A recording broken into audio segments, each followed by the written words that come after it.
Morning student, myself Mrs. Reena Azad, SS Department, JPS Academy, Asan. We are revising the question answers of chapter 2 Economics, NCERT questions. Now we will move to the 6th question. What are the various activities undertaken in primary, secondary and the tertiary sectors?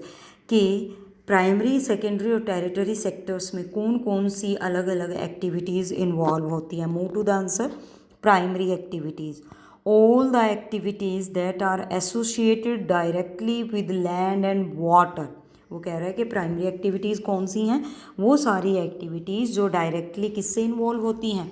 Land and water में involve होती हैं. And examples of that such type of activities are such as animal husbandry, forestry, fisheries, mining etcetera are known as primary activities. यानी कि animal husbandry क्या होता है बेटा? पशु पालना. फॉरेस्ट्री और फिशरीज और माइनिंग, ये सारी एक्टिविटीज़ क्या हैं? These are called the primary activities. Primary occupations have a direct link with nature of physical environment. Very important line कि जितने भी प्राइमरी ऑक्यूपेशंस मीन्स काम, एक्टिविटीज़, व्यवसाय, वो सब डायरेक्टली उनका नेचर कैसा होता है? फिजिकल इन्वायरमेंट से लिंक होता है. यानी कि वो फिजिकली इन्वायरमेंट जो नेचर है, जो नेचुरल थिंग्स है लाइक लैंड एंड वाटर, उनसे इन्वॉल्व होते हैं, उनमें इन्वॉल्व होते हैं. Most of the people of developing, and underdeveloped countries are employed in the primary occupation.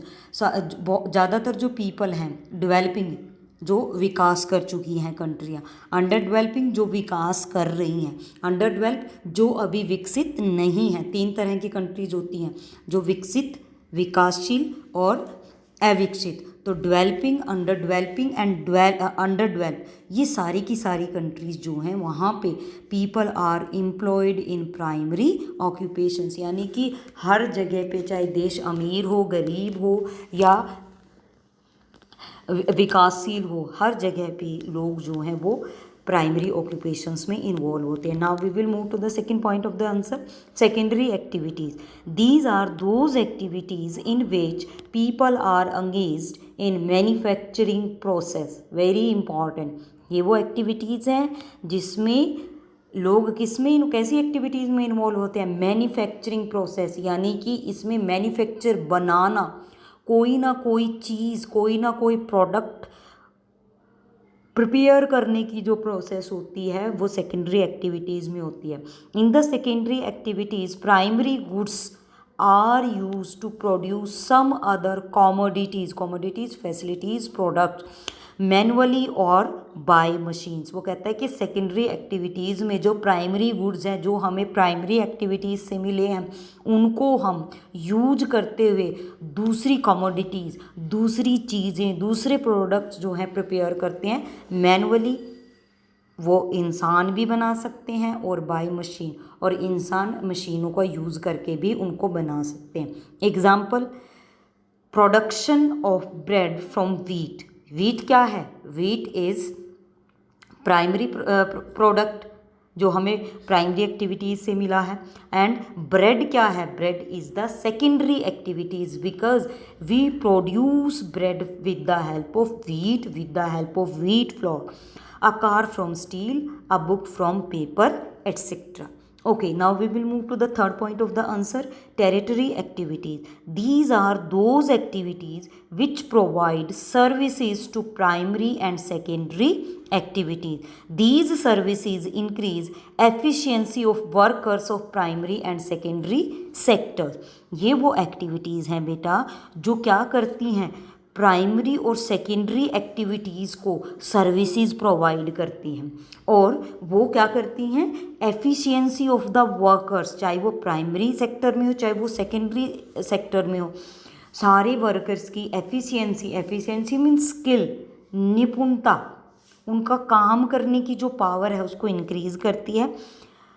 Education, health, transport, communication, banking, insurance, administrations, etc. are some of the example of territory activities. यानी कि education क्या है? शिक्षा. Health, स्वास्थ्य, transport, communication, banking, ये सारी की सारी फैसिलिटीज़ टेरिटरी सेक्टर्स में आती हैं, जो primary activities as well as secondary activities के जितने भी वर्कर्स हैं उनकी स्किल को, उनकी एफिशिएंसी को इंक्रीज़ करने में हेल्प करती है। ओके बेटा, it means you can see जो टेरिटरी एक्टिविटीज़ है that produce the efficiency, that produce the ability, जो हमारे प्राइमरी और सेकेंडरी दोनों एक्टिविटीज़ में क्या होती हैं, यूज़ होती हैं। Now we will move to the 7th question, what is the difference between economic activities and non economic activities. Economic activities में और नॉन इकोनॉमिक एक्टिविटीज़ में डिफरेंस बताना है आपको। तो economic activities, answer, economic activities contribute to the flow of goods and services in an economy.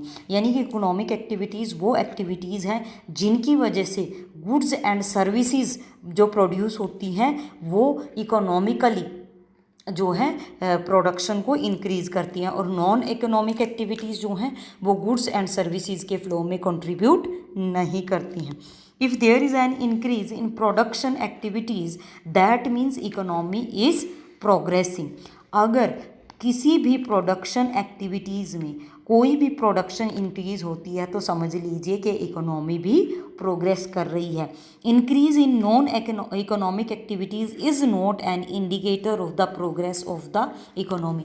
अगर non economic activities increase हो रही हैं तो इसका मतलब ये नहीं है कि कंट्री की इकोनॉमी में भी प्रोग्रेस हो रही है। Economic activities lead to an increase in the personal income as well as the national income. जो इकोनॉमिक एक्टिविटीज़ होती हैं वो इंडिविजुअल हर एक पर्सन की इनकम को इंक्रीज़ करती है, एज वेल एज वो नेशनल इनकम को भी क्या करती है, इंक्रीज़ करती है। Non economic activities do not lead to an increase in the personal income and the national income.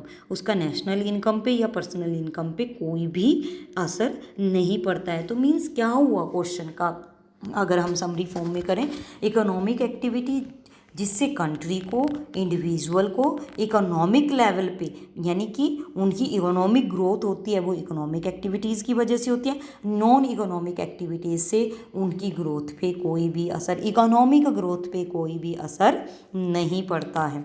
Move to the 8th question, why are women employed in low paid work. Explain के क्यों महिलाओं को लो paid यानी कि कम तनख्वाह वाली जगहों पे काम दिया जाता है, एक्सप्लेन कीजिए। या second option of the question is education and skill are the major determinants of the earning of any individual in the market. Explain the statement in 3 points with the special references to women in India. कि education और skill दो ऐसे determinants हैं, ऐसे तथ्य हैं जिनकी वजह से क्या होता है, मार्केट में अर्निंग इंक्रीज़ होती है। तो 3 पॉइंट्स बताने हैं महिलाओं के रेफरेंस में कि क्या महिलाओं की कैसी हालत है, एजुकेशन और स्किल दोनों को यूज़ करते हुए उनकी अर्निंग कैसी है। Most of the women workers lack basic training and skill so they are paid low wage. ज़्यादातर महिलाएं जो वर्कर्स हैं उनको बेसिक ट्रेनिंग नहीं दी जाती और ना ही उनको बेसिक स्किल्स की नॉलेज होती है, इसलिए उनको लो वेजेस पेड किए जाते हैं। Most of them are not ready to work outside their domestic domain. Domestic domain mean अपने घरों से बाहर निकलकर ज़्यादातर महिलाएं काम नहीं करना चाहती।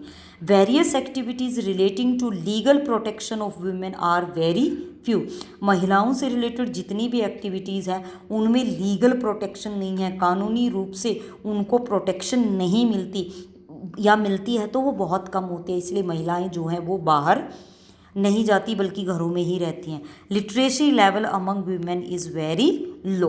और महिलाओं का जो लिटरेसी यानी कि एजुकेशन लेवल जो है वो बहुत कम है।